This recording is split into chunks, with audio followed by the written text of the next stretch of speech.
ህዝቢ ትግራይ ጨፍጭፎም ትግራይ ኣፍሪሶም ከተማታት ትግራይ ኣዕንዮም ከተማታት ሓደ ሓደ ክልላት ንኣብነት ኣምሓራ ክንወስድ ንኽእል ኢና ናይ ልምዓት ኮሪደር ኢሎም ፈልዮም ከተማ ከልምዑ ከባቢ ከልምዑ ዝኸልሉ ኩነታት ሕዚ ኣይኮንናን ሰሚዕናዮ ቀድም ኢልና ንሕና እውን ነቕርቦ ዝነበርና እዩ ኣብ ኦሮምያ ዘሎ ናይ ልምዓት ከይዲ ኣብ ሕድሕድ ከተማ ናይ ኦሮምያ ንሪኦ እዩ ኣብ ሕድሕድ ገጠር ናይ ኦሮምያ እውን ንሪኦ እዩ ኣብ ኣምሓራ እውን ከምኡ ዓይነት ጀሚሮም ነይሮም እዮም ንኣብዪ ኣሕመድ ዝበሎም ዝሰምዑ እቲ ድልየቶም እውን ብደንቢ ዓፂፎም ንዕኡ ኣሜን ኢሎም ዝግዝኡ እንተዝኾኑ ነይሮም ጀሚርዎ ዝነበረን ሕዚ እውን ዝግበር ዘሎን መርኣያ እዩ ማለት እዩ ከልምዖም ማለት ኣይኮነን ከልምዖም እንተይኮነ ዝብል ዘለኹ መትሓዚ ንዕኡ ደገፍቱን መንጨብጨብትናቱን እግሪ ሓፀብትናቱን ኮይኖም ንክኸዱ ክገብሮም ዝኽእል ስራሕ እንዳሰርሑ ፀኒሖም እዮም ሕዚ እውን ይሰርሑ ኣለዉ ክብል ደልዩ ሓደ ካብዚ ኣብነት ዝኾነና ነቲ ናይ ሎም ርእስና እውን ዋና ዝኾነ ኮሪደር ልምዓት ናይ ኢትዮጵያ ኢሎም ካብ ዝፈለይዎም ሓደ ጎንደር ናይ ጎንደር ከተማ ኣልሚዖም ጎንደር ከም ከተማ ናይ ፌደራል ከተማ ክትከውን ነገር ግን ከም ክልል ቤጌ ምድር ዝበሃል ክልል ክትመርሕ ርእሰ ከተማ ናይ ቤጌ ምድር ዝበሃል ክትከውን ቤጌ ምድር ከዓ ጎንደርን ምዕራብ ትግራይን ዝሓዘ ቤጌ ምድር ዝበሃል ካሊእ ክልል ሕቶ ህዝቢ እዩ ተባሂሉ ካሊእ ክልል ንክጣየሽ እንዳሰርሕሉ ፀኒሖም እዮም ሰርሕሉ እውን ኣለዎ ኣብ ኢትዮጵያ ሕቶ ህዝቢ ኢና ንሰምዕ ነርና ሕዚ እውን ሕቶ ህዝቢ ኢና ንሰምዕ ዘለና ብምባል እስካዕ ሕዚ ዝኸድሉ ዘለው ክልላት ናይ ምምስራትን ክልላት ናይ ምፍራስን ከይዲ ንሪኦ ኣለና ብፍላይ ኣብ ኦሮምያ ማለት እዩ ኣብ ደቡብ ብሄር ብሄረሰባትን ህዝብታትን ክልል ማለት እዩ ኣብ ኣርባዕተ መቂሎም እዮም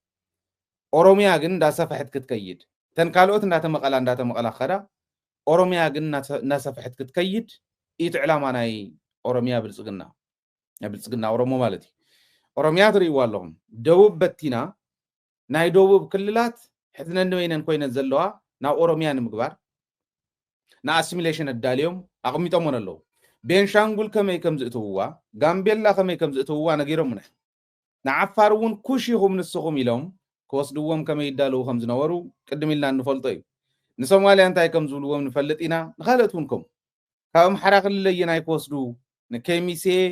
ሰሜን ወሎ ዝበሃል ጠቕላላ ሰሜንን ደቡብን ወሎ ብጠቕላላ እዩ እንደውም ሰሜን ጥራሕ ኣይኮነን እዚ ናይ ኦሮምያ ኢሎም እስካዕ ትግራይ እስካዕ ራያ መፅኦም እዮም ንኦሮምያ ስእልዋ ኦሮምያ ከምኡ ክትሰፍሕ ተን ካልኦት ክልላት ግን እንዳተበጣጠሳ ኸዳ ኣምሓራ ክልል እውን ኣብ ኣርባዕተ ክትክፈል ሕቶ ንክኣቱ ገይሮም እዮም ደላይ ዘለዎም ተባሂሎም ተፈልዮም ተልእኾ ዘለዎም ሕቶ እትዮም እዮም ኢትዮጵያ እተን ሕዚ ብናይ ፌደሬሽን ቃል ኪዳን ተጠሚረን ዘለዋ ክልላት ኣብ ሓደ ኮይነን ክዘልቃ እየን ኣይዘልቃን ዝብል ሕቶም መጉደፍዎ ኣምሓራ ክልል ዘለዋ እውን ኣብ ኣርባዕተ ክልል ንኣምሓራ ክልል ንምምቃል ከይድሎ እዩ ኦረዲ ተወጠነ ተጠጅአ ነገር እዩ መዓዚ ዝለል መዓዚ ፅሞቕ መዓዘ ናብ ተግባር ኣቱ እቲ ጉዳይ እምበር ንሱ እውን ጠነስዎ ነገር እዩ ማለት ስለዚ ናብዚ ሕዚ ሒዝናዮ ዘለና ናብ ናይ ጎንደር ኮሪደር ልምዓት ዝብል ክንመፅእ ከለና ነዚ ዝመርሖ መን እዩ ንናይ ጎንደር ኮሪደር ልምዓት ዝመርሖስ ኣዳነች ኣበቤ እያ ኣዳነች ኣበቤ መራሒት ወይ ከዓ ኣካቢት ናይ ጎንደር ኮሪደር ልምዓት እያ ኣብዚ ኣብ ናይ ጎንደር ኮሪደር ልምዓት ምክንያት ገይሮም ዝተኣከብሉ ዘለዓልዎ ንሳ እውን ዝበለቶን እየ ከቕርበልኩም ሕዚ ሓደ ብሓደ ኢና ኣሪና ረኺብናየ ዝኾኑ ሰባት ስኢሎም ጫፍጫፍ እውን ሊኢኾምለይ ነይሮም እዮም ቅድም ኢሎም ድሓር ግን ንሕና ኢንቨስቲጌት ክንገብሮ ክንክእል ኣለና ዲቴይል ክንኣቱ ክንክእል ኣለና ናብዚ ኢልና ኣቲና ዝረኸብናዮ መረዳእታ ናባኹም ቀብል እዩ ልቢ ዘለዎ ትግራዋይ ኩሉ ኣብ ወፃኢ ሃሉ ኣብ ውሽጢ ሃሉ እዚ ሰሚዑ ሓድነቱ ዘየጠናኽር እንተኮይኑ እዚ ሰሚዑ ሰራዊቱ ዘይድግፍ እንተኮይኑ እዚ ሰሚዑ ትግራይ ከይትፈርስ ብሓደ ኮይንና ከምቲ ዝገበርናዮ ኣብቱ መጀመርያ ዝነበረ 8 ወርሒ ክንገብር ኢና ዘይብል እንተኮይኑ ንዓዱ ንህዝቡ ንመንነቱ ንክብሩ ዘይግደስ ህዝቡ ሕሊፉ ዝህብ ትግራዋይ ምዃኑ ክፈልጥ ክኽእል ኣለዎ ማለት እዩ ለዚ ኣዳነች ኣበቤ ዝኣከወት ኣኼባ ናይ ጎንደር ኮሪደር ልምዓት ክነፋጥን ሰብ ሃፍቲ ኣምሓራ ክትእከወለኩም ብዝብል እዩ ሰብ ሃፍቲ እያ ኣኪባ ሰብ ሃፍቲ ተኣኪቦም حتى حاتيتهم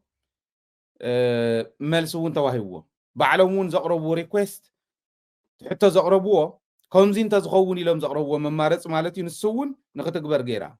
بدنبي كتغبريو كاوزيت حيزنا حبيرنا نصرح له نخلينا إلى كاوزي خبز العلوم حدا ان غبرو مدلاو وتادراو مدلاو ناي سراويت مدلاو نا غبرتي ايثيوبيا ان غبرو مدلاو بزح سب كتنتن نسمعينا بزح سب بزح دايركشن كوسدو نسمعينا نحنا جن حسابنا كومتو عم ميديا زبحال زلو ايكونن عم ميديا زبحال زلو نيرترا خزمتيو ابي احمد اندي نيرترا خزمتيو من سراويت ايثيوبيا اندي نسو يكونن نسو دحيروز مصيو ايو ኤርትራውያን ውን ስምዑ ዝተርፈ ይኮነን ድሒሩ ዝመጽእ ምዃኑ ክንዲ ግዛዕ ትኾን ሓላፊት ተዛረበተ ይዛረብ ዘሎ ናይ መጀመርያ ስራሕና እንገብሮ ምድላው ጁንታ ንሓንሳብ ንመጨረሻን ንምጥፋእ እዩ ኢላ ቁጽራ ሓደ ድሕሪ ውዕል ፕሪቶሪያ ሓደ ነቲ ሓደ ዘጽላእልእ ምንም ዓይነት ቃል ከይዝረብ ተዋሂሉ ተቐሚጡሉ ዝነበረ ኣብ ኢድናይ ዘሎ ስልጣን ባህልቲ ሕጂ እውን ጁንታ እንዳበሉ ይጽውዕዎ ነቱ ኣብቲ መኸተ እዋን ጽውዕዎ ዝነበሩ ወድብ ማለት ነው ሕወሓት ከምዚ ይብልዋ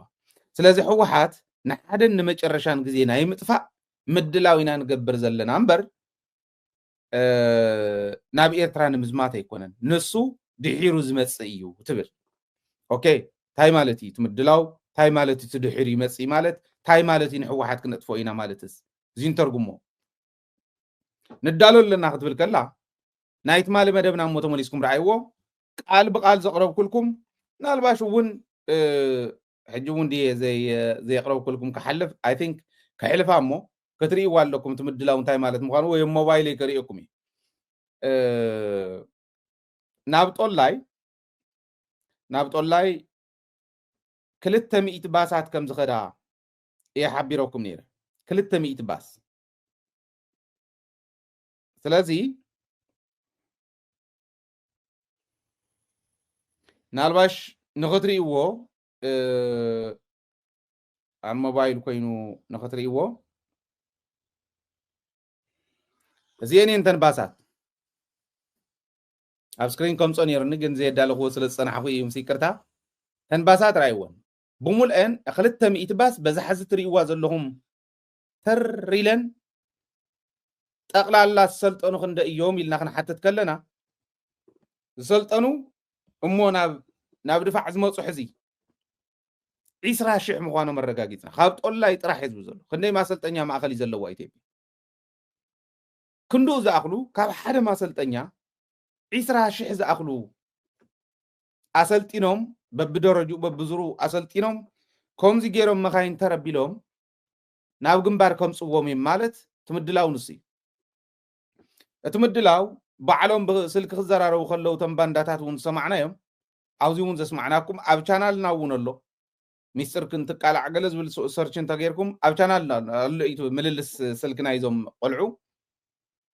ሳቶም ከም ዝበልዎ ኤርትራ ክትውቃዕ ምዃና ምድላው ይግበር ከም ዘሎ 136 ድሮናት ናይ ውግእ ድሮን ከም ዘምፀ ኣየራት እውን ከምኡ ይካረ ከም ዘሎ ኢቱ ዝነበረ ኣብ ምልልሶም ማለት እዩ ንሕና እውን ኢንቨስቲጌት ጌርና ኸይድና ዝረኸብናዮ ምድላው ይገብረሎ ጥራሕ ኣይኮነ ንኤርትራ ክወቅዕስ ኣብ ሽረ ኣብ ዓዲግራት ኣብ መቐለ ቤዝ ክገብር ሃውን ኢሉ እስካዕ ምሕታት ዝበፅሐ እዩ እዚ እቲ ምድላው በብግዚኡ እውን ፀረ ትግራይ ፀረ ኤርትራ ፀረ ካሊእ ዝብልዎ ንሰምዖን ንሪኦን ኣለና ኣብ ሚድያና እውን ትንትኖ ኣለና ስለዚ ትምድላው እዚ ብትሕዝቶ ደረጃ ናይ ኤርትራ ድሒሩ ዝመጽእ ማለታ እንታይ ማለታ እዩ እዚ እውን እንዳበልና ዝመጻና እዩ እንታይ ኢና ኣለና ናይ ኤርትራ ክኽየድ ዝኽእል ዋርድያ ኮይና እስካዕለሙ ትሕልዋ ዝነበረት ዓዲ ትግራይ ትበሃል ዓዲ ኣጥፊኢኻ እዩ ኤርትራውያን ዘይተረድእዎ ትግራይ ዋርድያ ኮይና ኤርትራ ብተስፋሕፋሕቲ ከይትውረር ኣተሓሳስባ ተስፋሕፋሕቲ ኤርትራ ከምቱ ኣብይ ኣሕመድ እውን ፓርላማ ዝብሎ ዝነበረ 10 ሚልዮን ዝኾን ከም ውሕጅ ሰዲድካ ኤርትራ ንምጥፋእ ንምንምሳስ ዝኽየድ ዝግበር ከይዲ ዝግበር ጦርነት ከም ዝህሉ ዝዛረቦ ዝነበረ እዚኦም ንኸይመፁ ንዘመናት እናሓለወት ፀንሐት ትግራይ ምዃና ኤርትራውያን ኣይፈልጥዎን ኣይተረድእዎን ታይም ዝብሉ ኦኬ ገሊኦም ቶም ተቃወምቲ ትግራይ ክትሕግዘና እንተትደሊ ነይራ ንኤርትራውያን ትቁርቆር እንተትኸውን ነይራ ትጭነቕ እንተትኸውን ነይራ ተቃወምቲ መፁ ዶ ይነበሩን ብዘመነ መለስ ተቃወምቲ መፁ ዶ ይነበሩን ሕወሓት ንዕኦም ሓጊዛ ንሻዕብያ ዘይመኣለየቶ ንህዝቢ ኤርትራ ተተሓስብ ከምኡ ክትገብር ነይራ ይብሉ ክልተ ነገር ስለ ዘይርዱ እዩ እቲ ሓደ ትግራይ በይና ኣይኮነትን ኢትዮጵያ ትመርሕ ነይራ ሕወሓት በይና ኣይኮነትን ኢትዮጵያ ትመርሕ ነይራ ኣብኡ ናይ ሕወሓት ሓሳብ ህዝቢ ኤርትራ ናብ ኢትዮጵያ ይተሓወስ ወይ ባሕሩ ንኢትዮጵያ ይሃባ ወይ ንኤርትራ ንውረሮ ዝብል ካብ ህዝቢ ኤርትራ ድሌት ወፃኢ ክግበር ዝኽእል ነገር የለን ህዝቢ ንህዝቢ ከተጋጩ ከለኻ ክመፅእ ዝኽእል ናህና እውን ናቶም እውን ካብ ምጥፋእ ወፃኢ ካሊእ ተኣምር የለን ስለዚ ብሰናይ ድሌት ኤርትራውያን እምበር ብሓይሊ ዝግበር ነገር የለን ኢላ ትቃለስ ዝነበረት ሕወሓትን ንኤርትራ ክንዲ ዝሰደድና ወታደር ሰዲድና ዋይፕ ኣውት ንግበራ ድሕሪኡ ባሕርን መሬትን ንውረር ኢሉ ዝሓስብ ኢሉ ዝኸይድ ዝነበረ ኣተሓሳስባ ተስፋሕፋሕትን ሓቢሮም እዮም ተዓጅሎም ነይሮም ኣብዚ ግዜ እዚዩ ተቃወምቲ ደጊፋ ካሊእ ጌራ እንድሕር ከይዳ እንታይ ክኽሰት ዝኽእል ተኸቲሉ ክመፅእ ዝኽእል ነገር ይርዳእ እዩ ሕወሓት ህዝቢ ኤርትራ ብዘይ ድልየቱ ተወሪሩ ተጨፍሊቑ ክመፅእ ድልየት የብላን ክንብል ከለና ንምንታይ ዳ ዘይገበረቶ ኢሉ ኢሉ ናይ ዓሻ ዓይነት ፖለቲካ ትንተና ዝገብር ኣሎ ኣየነየን ሓሳብ እዮም ኣብ ሚዛን ተሰቂሎም ንኢትዮጵያ ነቲ ዝወሰደቶ ዓይነት ስጉምቲ ንክትወስድ ዝገበርዋ ዝብለ ይሓስብዎን መን እንታይ ይሓስብ ነይሩ ዝብለ ይርእዩ ፀላእቶም ተጋሩ ይገብሩ ዋላቶም ተቃወምቱ ማለት እዩ ዘይሓገዙና ይብሉ እንታይ ዓይነት ቻሌንጅ ነይርዎም ኣብ ኢትዮጵያ ግን ይርእዩ እቱ ናይ ህግደፍ ደጋፊ ድማ ትግራይሲ ዋርድያ ኮይና ኤርትራ ህልውና ንክቅፅል ኮርስ ኤርትራውያን እውን የተቃለሱን ኣይኮነን ዝብል ዘሎ ህልውና ኤርትራ ንክቅፅል ኢትዮጵያ ዓባይ ዓዲ እያ ኤርትራ ንኸይጠፍእ ኤርትራውያን ንኸይጠፍኡ ፖለቲካዊ ግዕዝኦም ግን ብፖለቲካዊ ውሳነ ንኽእለ እንዳገበረት ዝመፀት ትግራይ ዋርድያ ኮይና ሓልያትና ትሕዚ ባሕርዶ ካሊእዶ ዝብልዎ ዘለው ኤርትራውያን እውን ተደናጊፆም ምስ ትግራይ ኮይና ኢና ምስ እከለ ኮይና ኢና ዲፌንድ ክንገብር ንኽእል ኢሎም ዘውሪሉ ዘለው እዚዩ ረብሓ ትግራይ ጥቕሚ ትግራይ ዘይተረድኡ ዝፀንሑ ኤርትራውያን እዮም ከምኡ ዝብሉ ዘለው ሕዚ ማለት እዩ ኣይተረድእዎን ፀኒሖም ንትግራይ ክጭፍጭፍዋ ከለው ዋርድኦም ምዃና ዘይምፍላጦም እዩ ዋላ እንዳፈለጡ እውን ዝነበሮም ቀይሚ ካፍቱ ሓቂ ካፍቶም መሬት ዘሎ ሓቂ ንላዕሊ ገይሮም ስለ ዝረኣዩ እዩ ዋርድኦም ይመጥፍዮም ዋርድዩ ዝቐትል በዓል ገዛ ገዝኡ ዝውረር ካሊእ ተኣምር የብሉን እዚኣ እዮም እናተፀበዩ ፀኒሖም ኤግዛክትሊ ታሕዚ ዝብላ ዘለኹ ኣዳነች ኣበቤ ብደንቢ ጌራ ኢላታ ሕዚ እንድዳለዎ ንጁንታ ሙሉእ ብሙሉእ ንምጥፋእ ሓደን ሓንሳብን ንመወዳእታን ለአንዴና ለመጨረሻ ጊዜ ለማጥፋት ነው ምድላውና ኢላ ጽቡቅ ደቂስ ዝጸንሕ የለን ኦኬ ታተ እንዳበልና ንጸንሖም ኣይኮንናን ንሕና እውን ክንዳለለና ክንብል ከለና ኣብ ደደቢት ኩሉ ግዜ ተሰምዕዎ ዝጎደለና ነዳሉ ሚድያ እንታይ ጎዲልዎ ነይሩ ህዝብ እንታይ ጎዲልዎ ነይሩ ሰራዊት እንታይ ጎዲልዎ ነይሩ ንብል ከም ዘይገድፉና ስለንፈልጥ እዩ ኣነባብራ እስራኤላውያን ኢና ክንነብር ክንብል ከለና ከም ዘይገድፉና ስለንፈልጥ እዩ ብቕልጽና ኢና ክንነብራ ተኸባብ እምበር ፎትዩ ዘንብረና የለን ኣባና ጥራሕ ተጀመረ እንተይኮነ እስራኤል እኳ እስራኤልስ ከምኡ ኮይና እያ ትነብር እዚ ፍለጥ ንብሎ ዘለና ትግራዋይ እዚ ለዚ መጀመርያ ትግራይ ከጥፉ ድሕሪኡ መንገዲ ምስተኸፈተሎም ኤርትራ ክኸዱ ትድልየቶም ምዃኑ ብደንቢ ብኣግባቡ ክንርድኦ ክንክእል ኣለና ኣብዚ ቃል ብቃል ዘለዓለቶም ከልዕል ሓደ ሕዚ ብሓይሊ ሰብ መንሚኖም እዮም ትብል ትግራይ መንሚና ብሓይሊ ሰብ ትብላ ዘላ ሕዚ ብሓይሊ ሰብ መንሚኖም እዮም ስለዚ ኣብዚ ደኸምሉ ክንኣቱ ኣለና ኣብዚ ደኸምሉ ክንወሮም ኣለና ኣብዚ ደኸምሉ ሓንሳብን ንመጨረሻን ግዜ ክንገብሮ ኣለና ትብል ኩናት እንተገይሮም ክዕወቱ ድዮም ኣይዕወትን ፀኒሐ ክነግረኩም ኢና ተይርድኢት ከምኡ ግን ትብል ርኢኹም ንሕና ኣነ ስፔሲፊክሊ ካልኦት ኢሎም ኢሎም እንዲም ዘውሪ አንዳንድ ሰዎች አሁን ነው ጊዜው የኢትዮጵያ ሰራዊት ተዳክሟል ይላሉ። ኢትዮጵያን ለመውረር ይፈልጋሉ። ግን መልስ አይደለም አይመስለኝም ነው እንዳለ ዝቅልል ዝነበረ አብይ ንባዕሎም ግን ሕዚኦም ተመናሚኖም ተጋርሞ ንውረሮም እዩ አይበልናን ኢሎም ክዛረቡ ክእሉ እንዲኦም ናይ ሕወሓት መራሕቲ አይወሉን ሓቆም እዮም ኣነ ግን ይብል ኢትዮጵያ መሬትና ወሪራ ኦኬ ንምግበይ ንጀነራል ምግበይ ነቲ ጅግና ዝነቀፉ መሲልዎምስ ምግበይ ሃይለስ ምዕራብ ትግራይ ከምልስ ክልተ ግዜ መኪሩስ ኣከርካሪውን ተመቶ ተመልሷል ይብልና ምንሕና ዲና ክንሰምዖ ንሱ ዓዱ ከምልስ ዝፅዕር ዘሎ ጅግና ምዃኑ ይነግሩና ኣለዉ ኢንዳይሬክትሊ ኦኬ ቡይና ንርድኦ ንሕና ምግበይ ሃይለ መኪሩስ ማንም ጀልፋፍ ወዲ ጀልፋፍ መሊሱ ወይልና ከዓ ኣይንሓስብን ዓያሾ ይኮንና ንሪኦ ስለ ዝኾንና ጅግናና ስለ ንፈልጥ ማንም ጎታት ተራ ዝማርኾ ጎታት ንምግበይ ሃይለ እቅድ ቅዲ ኹናት ምግበይ ሃይለ ክመልስ ኢለ ከዓ ዝኣምን ዓሻ ይኮንኩን ወንሪኦም ኮለና ናይ ኦሮሞ ናጽነት አርሚ በሻሓት ዝማርኾም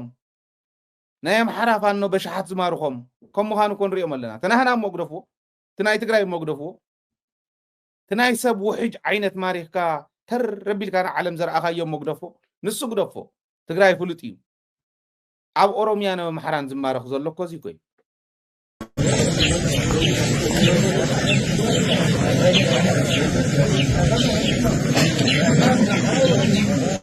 እዚኦም ኦላ ዝማርኾም እዮም ናይ ኦሮሞ ናጽነት አርሚ ዝማርኾም እዮም ኦኬ ኣብዚ እዚ ኮይ ሰራዊት አይመስለኝም አልተዳከመም መልሲ አይመስለኝም ዝብል ዘሎሲ በዓል እዚኦም በዓል ጃፍየ ዝሓዘ ኮይ ነዚኦም ሒዙ ዲሞጽሞን ትግራይ ክወረር ክንሪኦ ኢና ጸኒሕና እውን ብደንቢ እዚኦም እዮም ግን ቶም ሰራዊት ናይ ኦሮሞ ናጽነት ሰራዊት ብደባይ ወግእ ዝገብሮ ዘሎ ከምዚ ገይሩ ዝማርኾም ሰራዊት ሒዚ ዝጅሃር ዘሎ ኣከርካሪው መታነው ዝብልዎ ናይ ምግበይ ሃይለ በዓል እዚኦም እዮም ቶም ኣከርካሪ ክመቱ ኮንተር ክሳድኾም ንብሎ ንሕና ማለት ከም ወቁዕ ዝኽእሉስ በዓል እዚኦም ይዝብለና ዘሎ ንምስትዋስ ዝኣክል ሲ ንእሽተይ ከሪኦም ሞ ክንከዲና ተዳኺሞም እዮም ሕዚ ብሓይሊ ስለ ዝተዳኸሙ ሕዚ ክንኣቶም ኣለና ትብል ዘላ ኣዳነች ኣበቤ አይመስለኝም ዝበሃል ሕዚ አይመስለኝም ናይ ጌታቸው መርቂኑ ዝሃበኩም መረዳእታ ሓተላን ግዛዕን ግሒጡ ገሊሉ ዝሃበኩም መረዳእታ ሰሚዕኹም እንተኾንኩም ከምኡ ትብሉ ዘለኹም እንታይ ተበልዓኹም ሓቂ ተመሬት ዘሎ ሓቂ ምፍላጥ ዝሕሸኩም ሰራዊት ትግራይ ተጠናኺሩ እምበር ሰራዊት ትግራይ የተዳኸመን ህዝቢ ትግራይ ሓድነት ይሰጥመሎ እምበር ህዝቢ ትግራይ ሓድነት ይዳኸምን ባንዳ ባንዱ ተጸሪጉ ምስከደ ሓሳቡ ዘይብሉ ተልእኾ ኣብይ ኣሕመድ ዘፍጽም ዘይብሉ ዘይብላ ትግራይ ክንምስረት ንኸደለና እምበር ከምቲ ቀደም ነዃል ወዲ ነዃል ይትረኽቡን ኢኹም ሞር ሕዚ ንበልጽ ካብ ቀደም አይመስለኝም ዝበሃሉ ሕዚ እዩ ማለት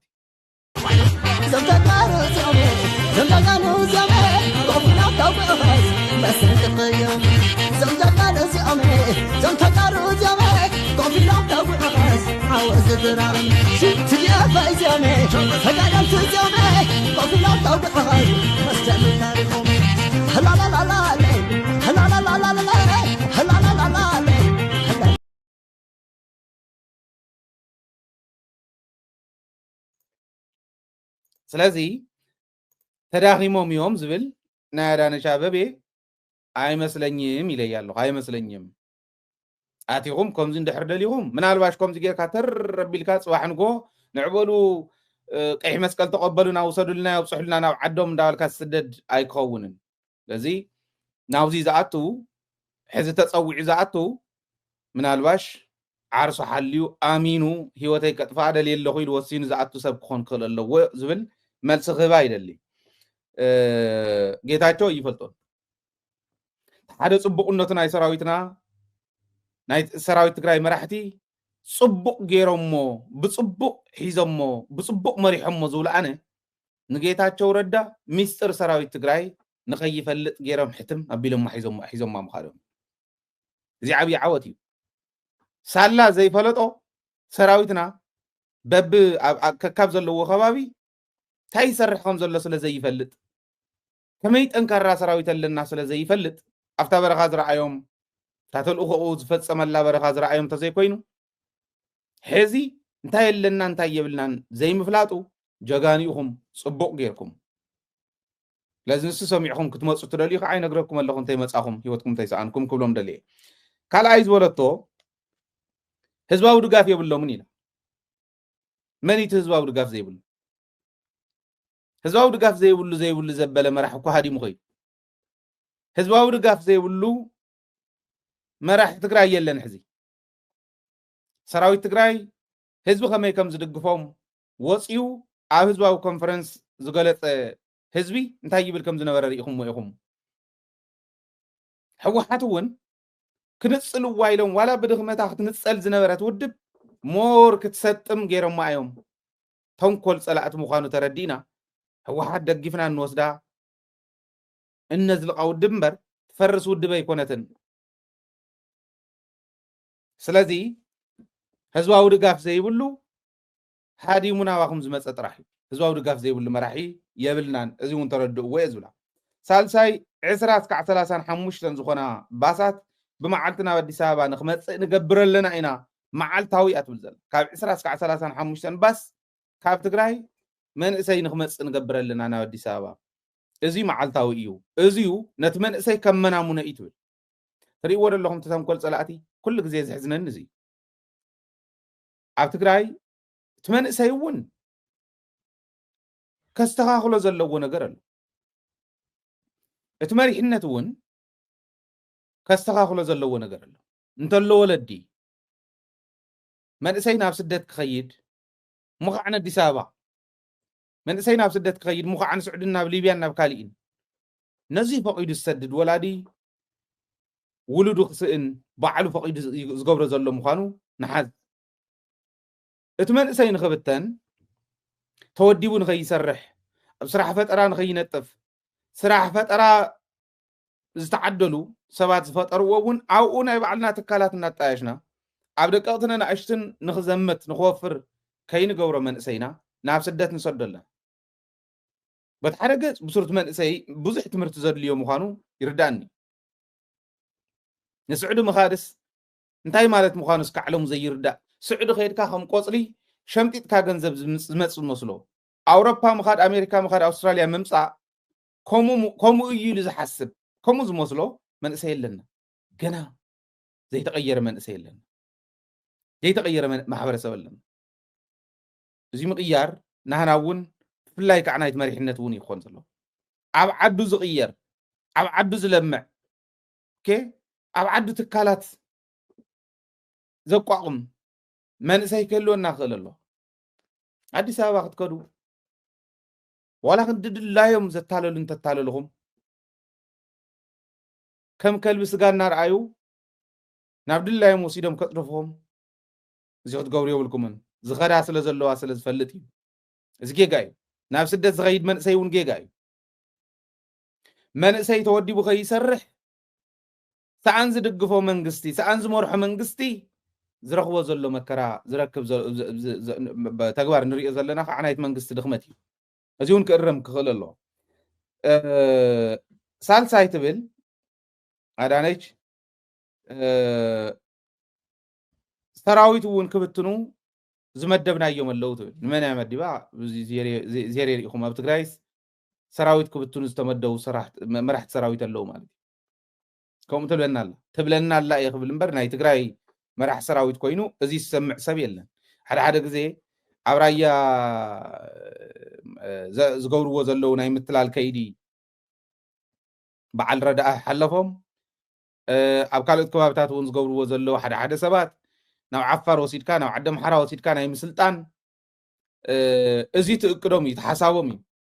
ሓስዮም ሓሰውቱ ባሊኳያት ምዃኖም ሓሰውቱ ምዃኖም ግን ብተግባር ትማል እውን ገሊፀልኩም እየ ንዓይ እኳ ንዓይስ ካብ ቤት ፅሕፈት ሕወሓት እዩ ዝወሃቦ ፅሑፍ ትሰርሖ ዘሎ ኢሎም ክዛረቡ ዘይሓፍሩ ደናቑር እዮም ንሃይለስ ካብ ቤት ፅሕፈት ሕወሓት ክመፀሉ ማለት ንቤት ፅሕፈት ሕወሓት ስርሑ ንዑ እንደተስኡ ትሕርኑ ኩለኹም እንዳበልኩስ ሃይለ ዝዛረቡ እንተሰርሑ ዳ ጽቡቕ እንዲ ነይሩ ከም ትትማል ዝበልኩ ንገለ መራሕቲ ሰራዊት በቃ ምስ ብረቶም ሰራዊቶም መጽዮም ኢሎም ዝሕስብዎ ዝነበሩ እውን እዚ እንዲ ተሓደ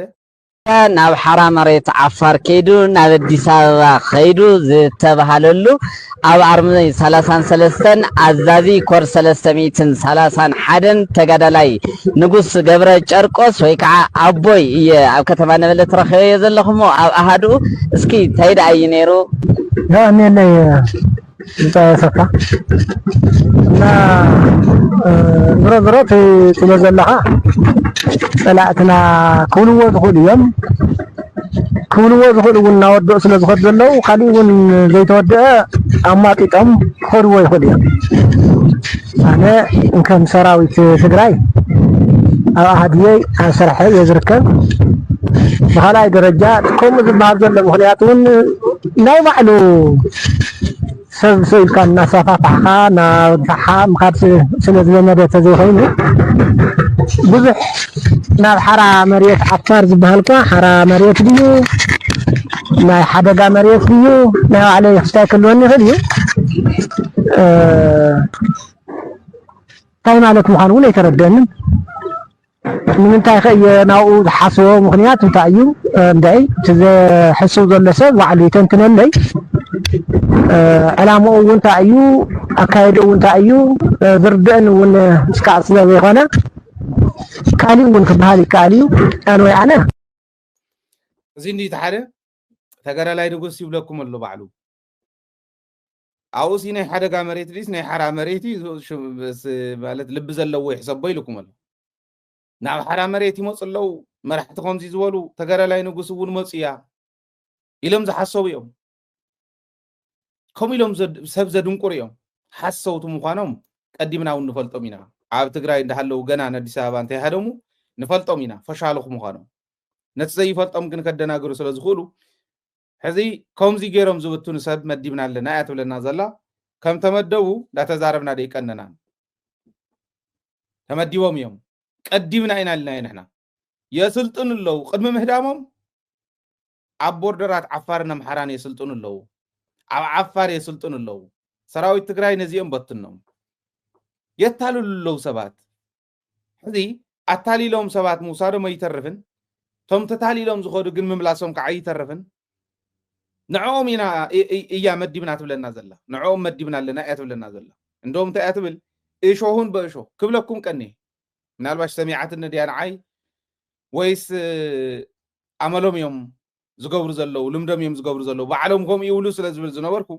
እሾሁን በእሾህ ይላል ያገሬ ሰው ሰራዊት ትግራይ ኣፍሪስና ኣብ ዓፋርን ኣብ ዓዲ ኣምሓራን ወዲብና ብፍላይ ኣብ ዓፋር ወዲብና ናብ ትግራይ መሊስና ክንእትዎ ኢና ትግራይ ክወርር ንሰራዊት ትግራይን ንሕወሓትን ከጥፍእ ክንእትዎ ኢና እያ ትብል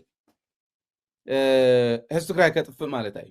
ምንም ጥርጥር የብሉን ቃል ብቃል ክነቕምጦ ንኽእል ኢና ማለት ትርጉሙ ንሱ ምዃኑ ጁንታ እንዳወላኣትዮም ወያነ እንዳወላኣትዮም ንህዝቢ ትግራይ ዋጋ ክፊሎም ኣብቱ ውቅዒት ክመረም ከሎ ሃዲሞም ከም ዝኸዱ ብተግባር ስለ እንፈልጥ እንታይ ይብሉ ከም ዘለው ይርዳእና እዩ በጀትም ያዝ እናደርጋለን ኢላ ባጀት ክንሕዝ ኢና ባጀት እውን ክንሕዞ ኢና ኣብዚኣ እውን ክልተ ነገር ከቕርብ ባጀት ክሕዙ ምዃኖም ኣሉላ ይነግረና ነይሩ ስለዚ ኣሉላ እውን ኮሚኒኬት ተገይሩ እዩ ማለት እዩ ባዕለይ ማለት የታሕዝ እየ ዘለኹ ባጀት ክሕዝኦም መድሓኒት ክሕዝኦም ከምዚ ክገብሩ እዮም ይብለና ነይሩ ተነጊሩሎ ማለት እዩ ግን ነዚ እውን መፍትሒ ቅሚጥናሉ ኢና ንሕና መፍትሒ ቅሚጥናሉ ኢና እንተገይሮሞ ወረዳታት ብስስዐ ነባዕሎም ንጅቦኦም ንኸሽዖም እንተዘይሓሲቦም ወረዳታት ተገይሮሞ መፍትሒ ኣለዎ መፍትሒ እንታይ እዩ ካብ ወረዳታት ተኣከበ እዩ ናብ ክልል ዝኸይድ ካብ ክልል ዝኽፈል እዩ ናብ ፌደራል ዝኸይድ ንሕና ትግራይ ንእሽተይ ኮይና እንተላ ብስፍሓት መሬት ብበዝሒ ህዝቢ እውን ውሕድ ሪሌቲቭሊ ካብ በዓል ኦሮሞ ካብ በዓል ኣምሓራ ዝወሓደ ኮይኑ እንዳሃለወ እቲ ዝበዝሐ ግብሪ ዝኸፍል ዝበዝሐ ናብ ፌደራል ትእቱ ክልል ትግራይ እያ እዚ መራሕቲ ይፈልጥዎ እዮም ብደንቢ ንምንታይ ናብኡ ንእቱ ጉዳይና ምስ ፈጸምና ኣብ ወረዳ ዘሎ መንግስቲ እዩ ኣብ ጣብያ ዘሎ መንግስቲ እዩ ዝተኣከበ ግብሪ ኣብቲ ጣብያ ነፍቲ ወረዳን ኢንቨስት ክግበር ዝግባእ ኢንቨስት ተገይሩ ምስ ተወድአ ተረፈ እንተሃሊና ኣብ ክልል ይኸይድ ታክልል ናብ ኣዲስ ኣበባ ተረክቦ ግብሪ የለን ካብ ትግራይ ዝኸይድ ሃፍቲ ይኹን ገንዘብ ክህሉ የብሉን ሓደ ንሕና ዲፋክቶ ኮይና ዓርሰና ነመሓድር ዘለና እምበር ፌደራል መንግስቲ ዝሃበና ነገር የለን ካልኣይ ክንሕዞ ኢና ባጀትኩም ይብሉ ኣሎ ሂብናስ ካብቲ ዝሃብናኩምስ ቆንጢርኩም ሃውና ንብል ንገርም ዓዲ ኮይና ንገርም ህዝቢ ኮይና ክስራሕ ይከኣል መስራሕ ኣለዎ ክንድዚ ኢቲና ክበሃል ክንጭብጨወሉ ገንዘብ ናብ ክልል ክንድዚ ኢቱ ክበሃል ናብ ክልል ክሰድድ ዝህንደድ ናይ ወረዳ መራሕ እንተሃልዩ ደንቆሮ እዩ ኣውርድዎ ንፅባሒቱ ቤት ምክሪ ከውርዶ እዩ ዝግባእ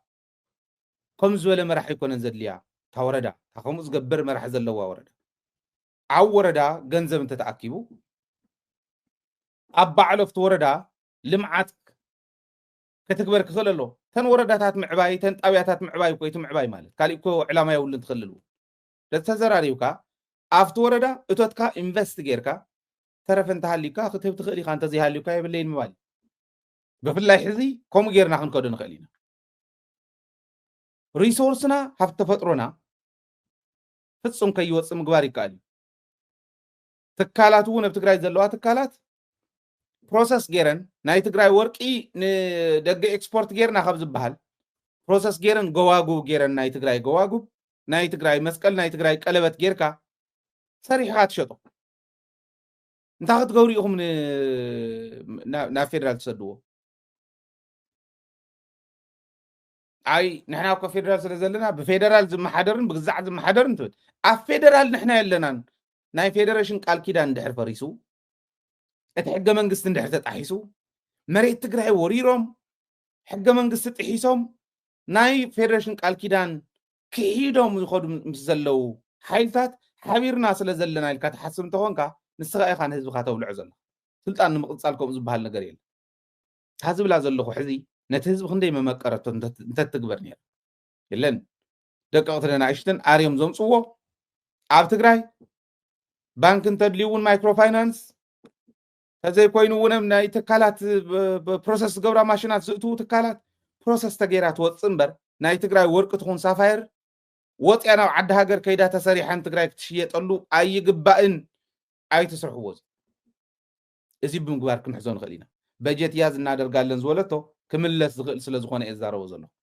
ካሊእ ዝበለቶ መድሓኒት ልክዕታ ኣሉላ ዝበላ ሪኢኹም ከመይ ገይሮም ኮሚኒኬት ገይሮም ምዃኖም ነዞም ከም ዝበሉ ባንዳታት ክትሪእዎ ትኽእሉ ኢኹም መድሓኒትና ምርጥ ዘር እንዲሁም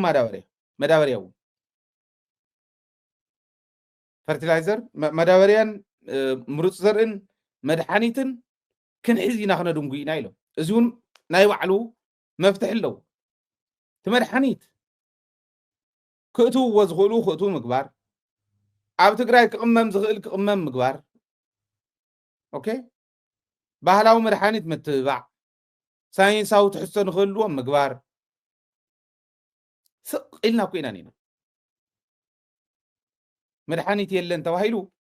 ሳዕን መድሓኒት ዝመውት ሰብ መዓት ፍልጠት ዘለዎ ባህላዊ መድሓኒት ግን እንዳሃለወ ንዕኡ ሳይንሳዊ ክንዲ ምግባር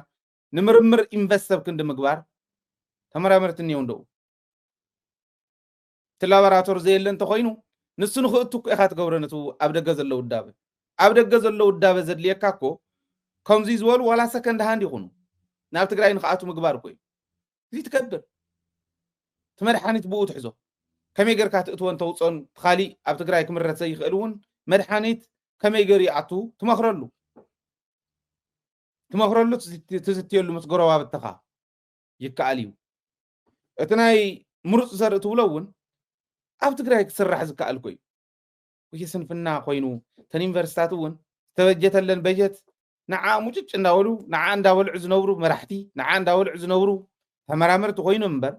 ክስራሕ ዝከኣል ኮዩ መፍትሒ ዘይብሉ ነገር የለን ምሩፅ ዘርእስ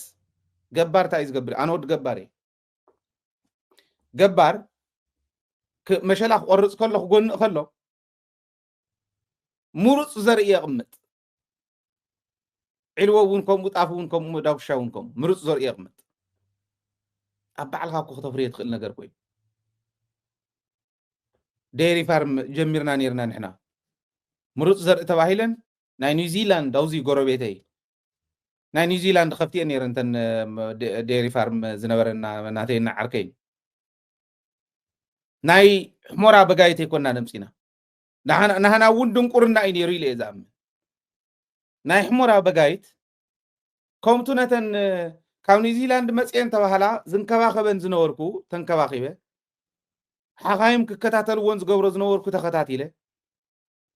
انت مغيبين انت تنكباخيبينن لكعغم انت غونه زبلص انت زي كونه جن لكعغم انكباني خلاي تبريد ون انا زفلطو بريد يخون عليت نايتن كفت مالتي مرص زرئي بزخونه يكون منقدي كله بتقرايل مدابريا ونكم زمناو دخوعي اوزيو انا زمرلو يونيفرسيتي ساوزرن كروس يونيفرسيتي حد عبي بروجكت نيرو كوك ايلاند بزبحال اوزي ايلاند لو كبابينا وحد حزب زنبر اللايو نتا ايلاند انسان حرشا ناي بعلوم ناي كفتي يكون ناي سب ويست تلو سغرا مالتيو ازيو ناو دخو قيرهم كاب كالي ايام صيام ناو دخو يقيرو ማለት ስእልካ ብዕነ ደረጃ ይኮነን ዝብ ዘሎ ሳይንሳዊ ብዝኾነ መንገዲ እተምኡ ዘለዉ ፓቶጀንስ ተቐቲሎም ብኢድካ ሒዝካስ ትዘርኦ ዓይነት መዳበርያ ማለት ካብ ናይ ሰብን ካብ ናይ እንስሳትን ዌስት ዝወፅእ ዝስራሕ መዳበርያ ሰሪሖምሎም ሰሪሕሎም እዚ ዩኒቨርሲቲ እዚ ናተይ ሱፐርቫይዘር ዝነበረ ናይ ፒኤችዲ ሱፐርቫይዘር ዝነበረ ፕሮጀክት እየ ዝነግረኩም ዘለኹ ኣይገዙ እንቶም ዓዲ يقولون يومي يخيدي ينابزو ايلاند جن غازيوم كم زي يفلطو يزفلط انا مدابريا يغزوني زمناو دخعي يغزوني اورغانيك زغونه دخعي ابعلهم يسرحو تا خوين انتن يونيفرسيتات زي يسرحو ادلاين تخوين كنت حبابر كون خلات تزغرم حد عبي ነገር كنغرو بتام وياي زي اسك حجزنا بزا مويا زي ببزو عاوزي سلا زي يركب وي حبيرنا اسك زي نسرح نحنا داتا لنا نحنا اسغاقم زي لكا هم زبل كويلن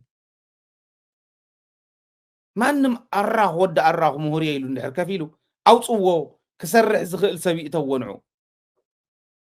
إذا قبر كل اللويز سلس بعلنا خن كيرنا قالنا دايتنا مرص زرعي مدابري عندنا نصبه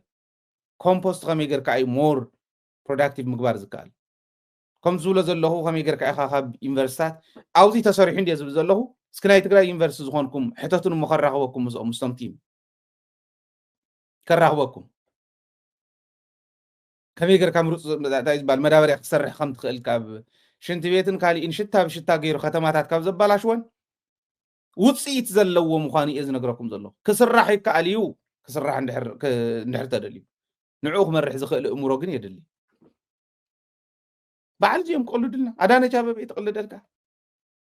بعد زين زقلدالو غزي بعد زين بوليتيكينياتات زغونالو غزي من احنا وديقناس اما عديتا ومبر نابي زنبل بلت زبل طرح زرق سب كوين خف كله تግራይ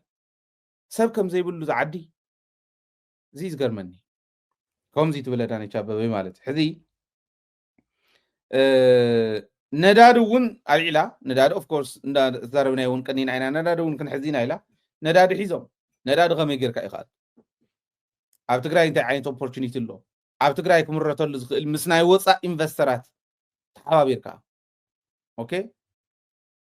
انت عينت ندادي يزهلو بتግራይ كمرمر كخللو كمرامور زخلو سبات نقدميت ممصا يدلي اذا كغبر كخللو تنداد زعتولو كنتاتون ممچچاو كسرحلو خللو نحنا انت داليوم بكونفدريشن انت زي كوينو كن اندبندنتينا حزون دي فاكتو انانينا اين فرحيو سلاز فرحكم موطعنا خمص يخل باغباب بطربيزا قريبو مسؤوم يكون مسكالي انت تزاتينالو نحنا دليتنا زي حزبنا ون كحتتينا ندلي مسل عرسو سانو خرغاغصينا ندلي دفيركم مزراوكم زي مزراوكم زلوا مفلالاي اتو دفير كاتزاربو ቶሎ ለውጥ ንክመጽእ ይገብር ደፊርካ ትዛረብ ከለካ አጉል ድፍረት እንተይኮነ ብስርዓት ተንቲንካ ህዝቡ እውን እሚንካ ወዲብካ ነዃል ከም ዘይተርፍ ጌርካ ክኽየድ ይከኣል እዩ ዝብል እምነት ኣለኒ ሃፍቲ ትግራይ ካብ ውሽጢ ንክወፅእ እምበር ካብ ደገ ዝኣቱ ክህሉ የብሉ እዚ ክልተ ጥቕሚ ኣለዎ ኢለ እያ ተቕርብ ሓደ ሃፍቲ ትግራይ ካብ ውሽጢ ክወፅእ ከሎ ካብ ደገ እውን ዝኣቱ ዘየሎ ክኸውን ከሎ ብድኽነት ኦኬ ዝተበሳበሰት ዓዲ ምፍጣር ይከኣል እዩ ኣባና ዲፐንደንት ዝኾነ መሪሕነት ምፍጣር ይከኣል እዩ ትብል እቲ ሃፍቲ ክወፅእ ከሎ ነንባዕሎም ክባልዑ ክገብሮም እዩ ኣይኮነን ዝብሉ ትክክል ኣይኮነን ዝብሉ እውን ክርከቡ እዮም ትክክል እዩ ዝብሉ እውን ክርከቡ እዮም ስለዚኦም ነንባዕሎም ንምብላዕ ክኸውን እዩ ሃፍቲ ክወፅእ ከሎ እምበኣር ንዓይ እውን ንእሽተይ ኢለኩምን ዝብል ዓሻ ደንቆሮ እውን ክህሉ እዩ ከምቲ በዓል ጌታቸው ዝገብርዎ ዝነበሩ ማንም ጀልፋፍ ኣትዩ ናብ ስልጣን እዚ ክገብር ዝኽእል ስርዓት ዘለዎ ሰብ ከይኣቱ ስለ ዝኽልክሉ ማለት ስለዚ እዚ ይብሉ ካሊእ ህዝብና ህወሓት ህዝብን ህወሓትን ክነፃፅል ኢና ትብል ክነፃፅል ኢና እዚ ነገሩን ያቀለዋል ከምዚ እንድሕር ተገይሩ ነቲ ነገር ከቕልሎ እዩ ነቱ መፂና ክንበልዖም ኢና ዝብልዎ ዘለዉ ከፍጥኖ እዩ ነቲ ድሕርና ዝብላዕ ንኤርትራ እውን ከፍጥነሎም እዩ ህዝብን ህወሓትን ምፍላይ እታ ቀንዲ መሳርሒ ኢሎም እዮም ዝወስድዋ ቅድሚ ሕዚ እውን ይብልዋ ነይሮም በዓልቲ ኤርምያስ ዝበሃል ገዝኡ ከም ማሓደር ዘይኽእል ሓደ ገፍጫል መስፈሪ ውዒ ዝመስል ኣፍ ዘለዎ እስካዕ ንተቐደደ ሰብ ኣሎ ንሱ ይብሎ ከም ዝነበረ ህዝብን ህወሓትን ምፍላይ እታ እንኮ ስራሕ እያ ይብል ነይሩ ኤግዛክት ለብዚ ደጊማት ተሳቡ ኣብዚ ደጊማት ነዚ እዩ ህወሓት ማለት እንታይ ማለት እያ ድኹማት ኣለዉ ትመራርሓ ድኹማት ኣለዉ እዩ ኣስተኻኽልዎም እንቱም ናይ ህወሓት መራሕቲ ኢና ትብሉ ድኹማት ብብርቱዓት ቀይሩ ኣብ ልዕሊ ህዝቢ ቸቸ ኢልካ ይንበርን ኩሉ ግዜ ኦኬ ዳሕን ዝበለፁ እንዳምፀኻ ህወሓት ዓባይ 50 ዓመት ገይራ ገለታ ዝብሉ ኣለዉ 50 ዓመት ዕድመ ኣይኮነን ሓፂር እዩ ንውድብ 300 ዓመት ዝገበሩ ውድባት ብትሪእየሉ ዓለም ከምኡ ኢልካ ንክትዛረብ ክትሓፍር ክትገል ኣለካ የለውን ዝኽእሉ ንቅድሚት ከተምፅእ ኣለዋ እንተይልና ግን ትርጉም ዘለዎ ዘረባ እዩ ብስሩ እውን ትርጉም ዘለዎ ለውጢ ከምፅእ ዝኽእል ስለ ዝኾነ ማለት ስለዚ እዚኡ ክሓስብሉ እዩ ዝግባእ ህዝብን ህወሓትን ምንፅፃል ግን ኣይከኣልን ሕዚ እውን ኣይከኣልን ሞር እንዳጠበቐት ክትከይድ ህዝቢ እንዳደገፋ ክኸድ ተዘይኮይኑ ኣይከኣልን ዝብል እምነት እዩ ዘለኒ ካሊእ ምዕራብ ትግራይ የአሁኑ ቀይ ባህራችን ነው ዋናው እስኪደርስ ድረስ ትብል እዚ ቱ ድሒሮም ኤርትራ ክንወቅዕ ኢና ትብሎ ዘላ ዋናው ቀይ ባህር እስኪደርስ እስክናስመልስ ድረስ ምዕራብ ትግራይ ለአሁኑ ለጊዜው ቀይ ባህራችን ነው ህዝቢ ምዕራብ ትግራይ መሊስና ይንህብን እያ ትብል እዚ ክንረአ ኢና እዩ ክበሃል ዘለዎ ስኹም ሓዝዎ ንሕና ከዓ ክነምልስ ኢና ንብረትና ማንም ወሲድዎ መሬትና ማንም ወሪርዎ ስኢልና ንነብር ኣይኮንናን ሕዚ ምስ መን ክሓብር ህዝቢ ትግራይ ዓለም ኣተሓባቢሩ 9-10 ሃገራት ሒዙልና ዝመፀ ፀላኢ ሕዚ እውን መሬትኩም ይምልስን እንተይሉ ምስ ኤርትራ ኣይኮነን ምስ ሱዳን ኣይኮነን ምስ ዓፋር ምስ ጅቡቲ ኣይኮነን ምስ ካሊእ እውን ሳጥናኤል እውን እንተመፂኡ ክነሓብር ኢና መሬትና ክነምልስ ኢና ንብልና እዚ ክብል ዘለዎት መሪሕነት እውን ክትፈርሕዎ ይብልኩምን ባህል እያ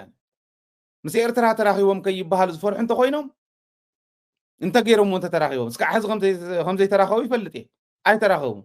ተን ዝገበርዎን ርክባት እውን ጌታቸው ዝገበረን እየን ንጌታቸው ሊኢኾም ዝሰደድዎ ግዜ እያ ካሊእ ኣይነበረን ስለዚ ንምንታይ ከምዚ ገበሩ ከይንበሃል ኣብይ ኣሕመድ ከይኩረፈና ኢሎም ዝፈርሑ እንተኮይኖም እሕልፉና ልቐቑ እሕልፉና እየ ዝብል ከምኡ ዘይንብል ሰባት ኣለና መሊኡ እኒሄ ብትግራይ ኣሎ ኣብ ወፃእ ኣሎ እሕልፍዎ ነቲ ከምዚ ዝብል ዓዱ ከድሕኒ ዝደሊ እሕልፍዎ ከምኡ ባህል እያ ፈሪሕኻ ናብ ቀምሸ ዲኻ ኣይትሕባእን ሕዚ መሬትና እንዲዮም ሒዞም እኒሁ ምግበ ሃይለ መሬት ከምልስ ደሊስ ኣከርካሪው መሊስናዮ ኢሎም ዜና ዘውፅልካስ ኮንተር ክሳዶም እንዳበልካ ኢኻ ክተውፆም ዘለካ ምስ መን ሓቢርካ ምስ ድላይካ ዋላ ሳጥናኤል ይኹን ጥራሕ መሬት ትግራይ ከምልስ ኢሉ ይምፃእ ክግበር ክኽእል ኣሎ መሬት ትግራይ ሒዞም ናብ ትግራይ ከኣቱ ዝኽእል ሸቐጥ ከልኪሎም ትግራይ ክነበስ ሃብሲና ኢሎም ማንም ጎታት ከምዚ ሕዚ ትዛረቡ ዘላ ኢሎም ተዛሪቦምሲ ከምዚ ዓይነት ፖለቲካ እንዳሰርሑስ ከይብሉና ኢልና ስኽ ክንብል ሕዚ እውን ምስ ሻዕብያ ኣይኮነን ምስ ካሊእ እውን ክሓብር ድሉው ክኸውን ክኽእል ኣለዎ መሪሕነት ትግራይ ባህል እያ ከምኡ ክብሉ ከለዉ እንድሕር ኢልኩም ዘይንገብሮ ዳኣ ክበሃል ክኽእል ኣሎ ሓድሽ ኣይኮነን ወያነ ክነጥፊ ኢና ኢሎም ኤርትራ ክነጥፊ ኢና ኢሎም ዝብል ሓድሽ እኮ ኣይኮነን ኦልሬዲ ትንፈልጦ እዩ ትደግሞ ዘላ ኣብኡ ምህላዎም ንሶም ግን ንሕና ከም ኩርኩር ብሸንሸል እንዳወጠጡ ዝወስዱና ስለ ዝኾኑና ኣሎም እዩ ዝብል እምነት ኣለኒ ከስታውሰኩም ዶ ሕዚ ክነጥፍኦም ኢና ንወረ ከይህሉ ጁንታ ክነጥፊ ኢና ትብሎ ዘላ ዳንኤል ክብረት እኮ ነጊሩና ነይሩ ታዝሜኒያ የምትባል ደሴት አለች በደቡብ አውስትራሊያ የምትገኝ የታዝሜኒያ ጎሳዎች አንድ ሰው ሲቀር አጥፍተዋቸዋል አንድ ሰው ነው ለዘር ተርፎ የነበረው አንድ ሰው በሙሉ ያጥፏቸው ይሄን በማጥፋት ብቻ ነው ወያኔነት የሚባለውን በሽታ ከዚህ በፊት እንዳልኩት ከሶስቱ ነገሮች ስናጠፋው ብቻ ነው አንድ በአካል እንዳይኖር ሁለት እንዳስተሳሰብ ወያኔነት የሚባል አስተሳሰብ መኖር የለበትም እንዳስተሳሰብ ራሱ ሰዎች ወያኔ ሲሉ በስማ መባል አለበት ማንም ሰው حقي دانيال خبرت حز تزيلنا أنا صبو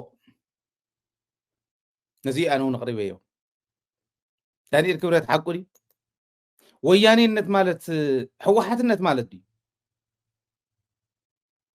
حوحاتك وحنت مقلتي وياني حوحات النت انتزب اللي يرس بسرو حوحات النت كتقفل له وحوحات بحال كقري له مالت تزر مندي تقراوي دي كونني كم زي زولا زارو زي فلتا مانن ترى سوشيال ميديا زمصن معات اندين زين كم زو حج غحافات حيز زمص غحافات ين زين تزارو زي تفلت اب سوشيال ميديا ون كتوص زي يغبا اسب ማለት አነ ከምቱ ሳት ብሎ ትጻረፍቱ ዕሎ ክጻረፍ አይደለም ንሚዲያና ውን ትምጥና ይኮነትን ግን ሐቁ ይምባላ ህዝቡ ሰምዑ ምእንታን ኢለ ህዝብ ትግራይ ዝራአየስ ወያነ ማለት ናይ ግዛእን ባህሊ ትግራይ ታሪኽ ትግራይ እዚ ጥፋእ ማለት እዚ ክትሪኡ ከለኹም በስመ አብ በሉ ማለት ትግራዋይ ክትሪኡ ከለኹም በስመ አብ በሉ ማለት ሐቁ ይትብለናል ከምዚ ዝበሉ በተሐሳስባ ደረጃ ትግራዋይ ስነ ልቦና ዘይብሎም ደናቁር ስለዘለው እዮም ከም ዝብሉ ነዚኦም ኢና ክንርመው ከም ዝበሉ ይርሙ ድሕሪ ተዛሪባ ደንብ ገይረ ክነግረኩም ክመጽየ ማለት ኣብ ካሊእ ማሕበራዊ ሚድያ እምበረብስ ኣብ ሜይንስትሪም ማለት ክብሪ ህዝበይ ከመራኸስ አይደለም ከመራስ አይደለም ስለዚ ቅድም ኢሎም እውን ዝብሉና ዝነበሩ እዩ ንዓና ከጥፉና ዝደለይስ ሕዘ ይኮነን የዝብል ዘሎ ንመን ኢና እሞ ከይብሉና ክንብል ሕዚ ሳቶም ከይቅየሙና ንብሎምስ ኣየኖት ፅቡቕ ዝሰርሑልና ፅቡቕ ዝምነዩልና ሰባት ከይቅየሙና ኢና ንፈርሕ ዘለና ነቲ መሪሕነት የዝብል ዘሎ ሃይለ ፈሪሕ ይፈልጥ ከማይ ዝበለ መንእሰይ እውን ዝፈርሕ ይኮነ ክንዲ ፅፍሪ ተኣክለ ይርኦምን ኣነ ዋላ ሸሓት ይኹኑ ሚልዮናት ይኹኑ ቢልዮናት ይኹኑ ብዘይ የግድስ ትርጉም ዘለዎ መሰረት ዘለዎ ዕላማ ሒዝካ መፂኻ ኢኻ ህዝቢ ተሽንፍ ትኽእል እምበር መሰረት ዘይብሉ ዕላማ ሒዙ መፂኡ ንህዝቢ ትግራይ ከሽንፎ ይኽእል ርኢና እዮም እኮ እቶም ውሕዳት ሕብኒ ዘይመልኡ ዝብሉና ተር ረቢልና ባዕሎም እውን ከም ዝገለፅዎ ናይ ዓብዪ ጉያ ታላቅ ቁርጫ ከም ዝበሎ ባጫ ከምኡ እኮ ጌርና እዮም هاي تعنتو تراهم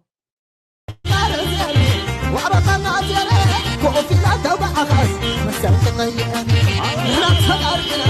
نحنا تقارينا كبري السبانا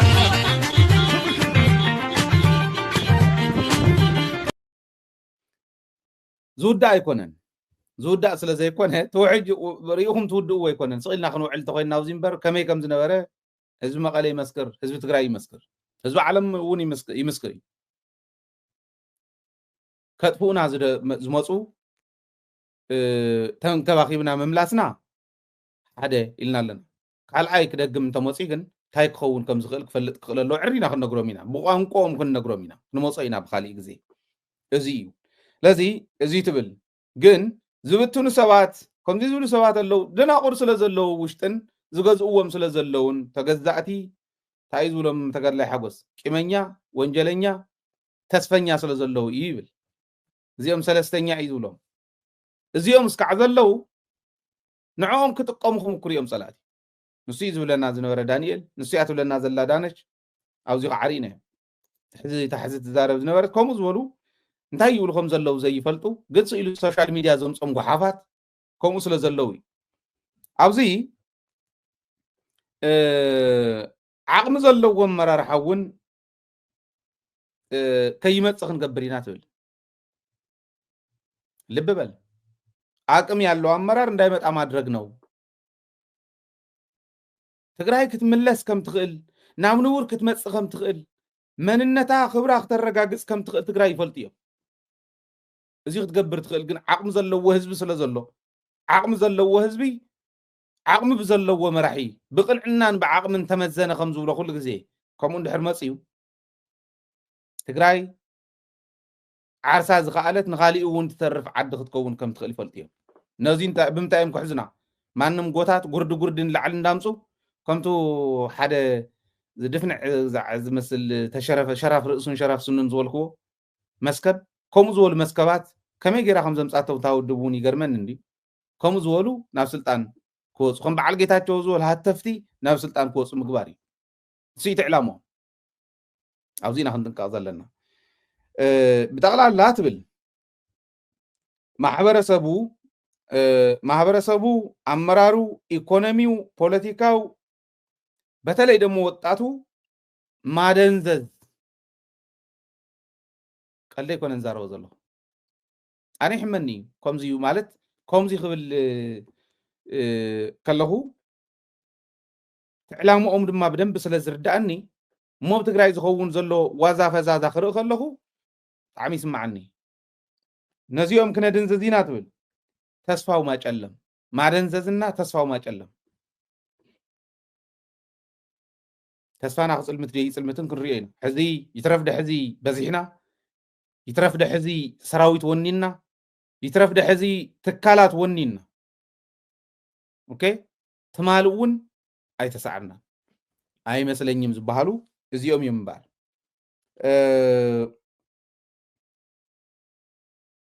ከውጭም እንዳይገናኙ ማድረግ ትብል ምስ ወፃእ እውን ከይራኸቡ ምግባር ማለት ዲፕሎማሲና ምንም ዓይነት ምንቅስቃስ ከይገብር ምግባር ማለት እዩ ዲፕሎማሲ ትግራይ ምንም ዓይነት ምንቅስቃስ ከይገብር ማለት እዩ እዚ ይካል ኮይ መንደኸልክልና እንቀሳቀስ ደለና ደንቆሮ ኮይና ትግራይ በሊዖም ክነብሩ ዝደልዩ እሞ ኣብ ልዕሊ ትግራይ ዘለዎም ጽልኢ ጫፍ ዝወፀ ስለ ዝኾነ ይህትፍዎ ኣለዉ እምበር መን ከልኪሉና ዲ ንራኸብ ደለና ندليوم مرحت عالم رهومينا أنا ما نم كالكلنا يفلتن رهومي تات ملكتن نزبلان هسب تقرأي تربي حازولا يسرحي كالوتون كم سرحي فلتي من كالكلنا تعلموا ما فتصمي لهم حاسي ومزنا ورو أبدأ جز النبرة والدابة مفراسينيو غيرهم مغايب جيتا جونز أركانن بتكبر والدابة تاتكنا فرسين عيلهم بتكبر فريسومهم قلت هزبي زيرو ودوب قالس سلا زغونه تودب قالس سلا زغونه ز امن تبتينو يتبتن حزبون نراخب حزبون نسرح لنا ازيتو نغور زلنا ማለት ስለዚህ عم መጨረሻ ግን ትብል በኻል አይን ራእዮ አው ሙስናታ ተሐውስ ዝኸይድ ስለ ዝኾነ መጨረሻ ላይ ወታደራዊ ኦፕሬሽን ማድረግ እዚ ሁሉ ምስገበረት መጨረሻ ላይ ወታደራዊ ኦፕሬሽን ማድረግ ትብል አው አፋር ላይ ወጣቶች እያሰለጠን ነው ቲዲኤፍ እያፈረስን እዚህ እናከማቸዋለን አው አፋር አምሐራ እናከማቸዋለን ትብል ከዛ ወደ ኤርትራ የሚደረገውን ጉዞ ቁልቁለት ነው የሚሆነው ትብል አለሁም ነው ኤርትራውያን አብዚውን ሉንዲያ ቁልቁለት ይኸውን እንታይ ይብል ነይረ ዋርዲያ ኮይና እያ ናይ ኤርትራ ህልውና ዋርዲያ ኮይና ትግራይ ትነብር ነይራ ንብል ነይርና ቅድሚ ሕዚ ሎም ዓንቱን ዝበልኩ ትግራይ እንተዘይ ሃልያስ ንኤርትራ ንኸዶ መንገዲ ቁልቁለት እዩ እዮም ዝብሉ ከም ሙጉያይ ካ ክትጎይ ትኽእል ከይትወድቕ ከይትብል ናተጠንቀቕካ ከም ምቕልጣፍካ ትቕልጥፈሉ እዩ ቁልቁለት እዩ ሓጋዚ እዩ በቃ ዝሕዘና ነገር የለን ማለት ነው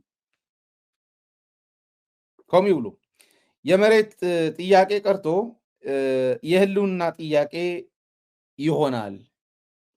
ተናታቶም ናህና ማለት እዩ ናይ መሬት ናይ ምዕራብ ትግራይ መልሱልና ሰሜን ምዕራብ ጸለምት ማይ ጸብሩ ዶ ብላዕላይ ዶ ብታሕታይ ዶ በደቡብ ትግራይ ዶ ገለልና ናይ መሬት ሕቶ እንተይኮነስ የህልውና ጥያቄ ይሆናል ከዛ በኋላ ትብል ይህንን ለማድረግ የማህበራዊና የሜይንስትሪም ሚዲያ ስራ የሚናቅ አይደለም እና ለዚህም ፋይናንስ ማድረግ ደግሞ የእናንተ ስራ የሚናቅ አይደለም ትሉ እዚህን ምግባር በፕሮፓጋንዳ ህልውና ትግራይ ክድምስሱ ንሳን ያተዓቅሞም ፕሮፓጋንዳ ያው ከተዓቅሙ ሚዲያ እኮ ያተዓቅሙ ወረ ሓሶት ምድንጋር እኮ ያተዓቅሙ እዚኣ ምግባር ንድሕሪት ዘይኑ ለስራሕና ይትብለላ ሜይንስትሪም ኮነ ሶሻል ሚዲያ ማሕበራዊ ሚዲያ ሜይንስትሪም ሚዲያ ክጥቀሙ ነዚ ፋይናንስ ክገብሩ ዝኽእሉ ግን ሰብ ሃፍቲ ምዃኖም ንናይ ጎንደር ሰብ ሃፍቲ ኣኹም ትብል ዘላ ናይ ጎንደር ኮሪደር መራሒት ወይዘሮ አዳነች አበቤ ከምኡ ትብሎም ማለት ኦኬ ንሕና ከንታይና ክንገብር ዘለና ሜይንስትሪም ሚዲያ ንሰርሖ ዘሎ ንሪኦ ኣለና ንከራኸረ ኣለና ደደቢት ብዓቕምና ሶሻል ሚዲያ እውን ንሪኦ ኣለና ኣብ ውሽጥና ምብትታን ንኽህሉ ዝገብርዎ ዘለዉ ንከራኸረ ኣለና ንቃለስ ኣለና እስካዕ ሕዚ እውን ከምኡ እንዳገበርና ኢና መፂና እቲ ዋና መልእኽቶ እዚዩ ሚድያ እንተዘይሃሊና ሚድያና እንተዘይጠናኺርና ሚድያና እንተዘይደጊፍና ብይሕደር ንፅባሕ ንሕድሮ ነገር እንተ ጌርናዮ እንታይ ክገብሩና ከም ዝኽእሉ ራይ ዓቕሞም ንሳያ ኣብ አንተ ደልዲሎም ንሕና ኣብኡ እንተወዲቕና ኣኸለ ተፈላላይ ዝመፅእ ሽዑ እዩ ማለት እዩ እዚዩ ኢላ እዚዩ ናይ አዳነች አበቤ ሚስጥራዊ ኣኼባ ትሕዝቶ እዩ ማለት እዩ